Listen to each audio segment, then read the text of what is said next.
Alors racontez-nous, parce que c'est pas habituel que les gardiens tirent, non pas en extrémité, vous êtes tiré en 8 ou 9e, donc avant la fin. C'est parce que vous étiez entraîné, vous étiez prêt à. On a beaucoup bossé les séances de tir au but là depuis 2 3 jours à l'entraînement. Je savais que si je devais y aller, il fallait que je sois prêt. J'avais raté en plus mon premier penalty à l'entraînement. Mais quand je vois Gabas qui tire, on se regarde pas mal dans les yeux.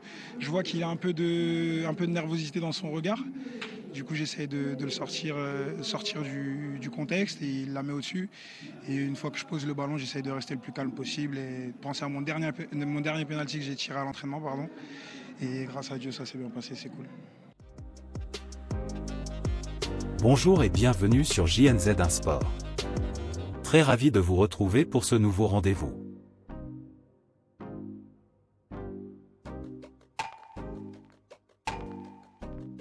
La RD Congo élimine l'Égypte au bout de la nuit grâce au tir au but. La RD Congo a obtenu son ticket pour les quarts de finale de la Coupe d'Afrique des Nations CAF Total Energies Côte d'Ivoire, en venant à bout de l'Égypte dans les tirs au but 8-7, 1-1 à la fin des prolongations. La RD Congo est la première à soulever la foule au stade Laurent Pokou. Parti sur le côté droit, Meshak Elia envoie une frappe dans les airs. Le ton est ainsi donné. L'Égypte répond par une tête d'Andy Fati, mais qui passe à côté. Les Pharaons dominent les débats. Mostafa Mohamed ne peut reprendre la frappe de El Neni à la 10e minute. Puis le match s'équilibre quand la RD Congo fait front et effectue quelques attaques dans le camp adverse. Bongonda seul au point de pénalty envoie sa frappe au-dessus de la barre transversale, 20e. La RD Congo ouvre le score par Meshak Elia qui profite du centre dévié de Yohan Wissa sur une rentrée de touche rapidement jouée, 36e. L'Égypte ne met pas longtemps à revenir. Et Ghazi est victime d'un coup de coude de Batu Benfica dans la surface. Le pénalty est transformé par Mostafa Mohamed, 45+1. Les deux équipes regagnent les vestiaires sur la parité, 1-1. Bakambu amène la première frayeur sur les buts de Gabaski, mais sa reprise du centre d'Elia passe à côté, 52e. À l'heure de jeu, Ahmed Mostafa Sayed perd son face-à-face avec Mpassi. Le reste de la seconde période est plutôt tranquille. Ceci malgré les nombreux changements de part et d'autre. Fin du temps réglementaire, 1-1. Direction les prolongations. Alors qu'on vient d'entamer les prolongations, Mohamed Andy Edin est expulsé pour un deuxième carton jaune après une faute sur Simon Banza, 96e. À la 105e, le centre de Masuaku passe en revue toute l'attaque congolaise. Malgré sa supériorité numérique, la RD Congo ne peut en profiter. Place au tir au but. Dans cette séance, la RD Congo se montre la plus solide réussissant 8 tirs contre 7 pour l'Égypte. Les Léopards affronteront en quart la Guinée. Un reportage de Cafonline.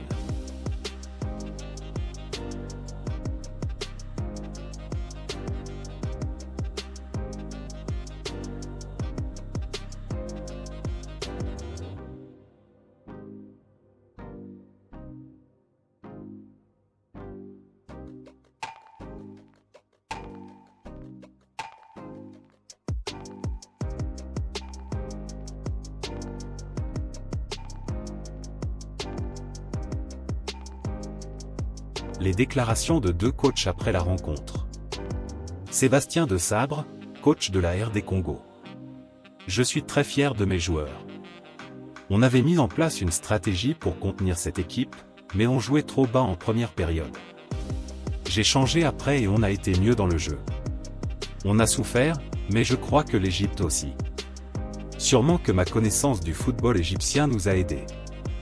C'est une bonne équipe, mais on a été meilleur aujourd'hui. Mentalement, je crois qu'on a été très fort. Maintenant, on va tenter de bien récupérer puis on va prendre match par match à commencer par la Guinée notre prochain adversaire. Rui Vitoria, sélectionneur de l'Égypte. Ce n'était pas ce qu'on avait prévu. On a affronté un adversaire difficile. Chaque équipe a eu son temps fort et faible. Nous sommes très tristes. On avait beaucoup travaillé pour aller loin dans la compétition. Après il y a eu la séance des tirs et ce n'était pas notre jour. En football, il y a de bons moments et aussi des mauvais. Une partie de la responsabilité est mienne. On va continuer par travailler avec cette équipe tant que je serai là.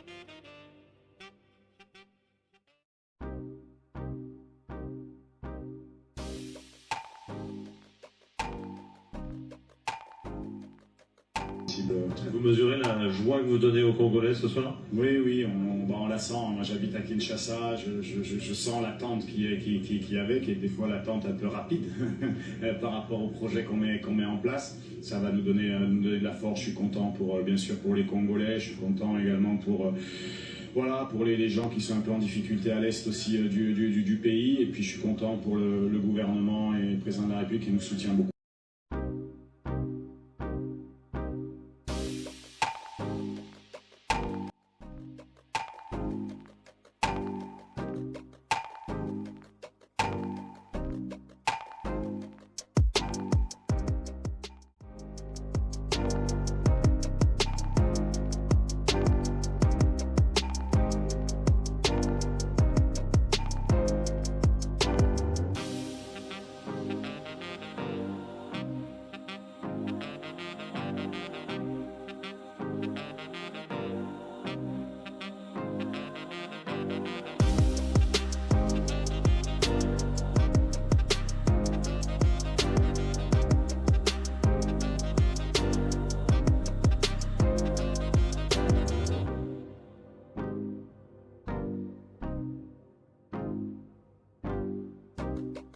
Merci de nous avoir suivis, n'oubliez pas de vous abonner à JNZ1 Sport, si vous ne l'avez pas encore fait. Portez-vous bien, au revoir.